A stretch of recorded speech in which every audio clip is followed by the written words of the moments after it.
সোজা কথা শুনে রাখেন, দাজ্জাল একজন ইহুদি যুবক হবে। কে হবে? ইহুদি যুবক, যে পৃথিবীর শুরু থেকেই পৃথিবীতে ছিল। প্রমাণ, নবী সাল্লাল্লাহু আলাইহি ওয়াসাল্লাম বলেছেন এমন কোন নবী নাই যিনি তার কওমকে দাজ্জালের ফিতনা সম্পর্কে সতর্ক করেন নাই। এমনকি নূহ আলাইহিস সালাম তার কওমকে দাজ্জাল সম্পর্কে সতর্ক করেছিলেন। তার সৃষ্টির শুরুতে দাজ্জাল ছিল। কোথায় ছিল আমরা জানি না। এখন সে কোথায়? কোথায় আল্লাহ ভালো জানেন। দেখেন, আমি আপনাকে একটা হাদিস বলি, আপনার মাথা ঘুরবে, আপনি কোনো কনক্লুশন পাবেন না। বলে রাখছি যে একটা দুইটা হাদিস দিয়ে দাজ্জালের মতো জটিল কনসেপ্ট বোঝা যাবে না।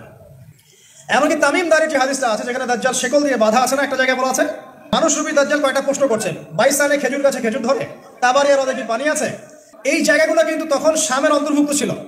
বাইসান, তাবারিয়া হ্রদ এখন সবগুলো ইসরায়েলের অন্তর্ভুক্ত। আপনি চেক করে দেখেন, হাদিস বলা হয়েছে 1450 বছর আগে, আর এখন কিন্তু এই লাস্ট 100 বছরের জায়গাগুলো ওরা দখল করে ফেলেছে। তো আস্তে আস্তে কি ওইদিকে যাচ্ছে না? পরিস্থিতি যাচ্ছে। এখন বিষয়টা হচ্ছে, সে একজন মানুষ, সে কোনো সভ্যতা নয়।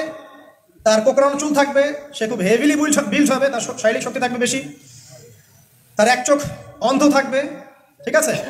এবং সে জিউসদেরকে নিয়ে বিশ্ব শাসন করবে। কতদিন? 40 দিন। 40 দিন মানে কি এক্স্যাক্টলি 40 দিন না, একটা সময় বোঝানো হয়েছে। এটা নিয়ে ওলামায়ে কেরামের মাঝে ইখতিলাফ আছে।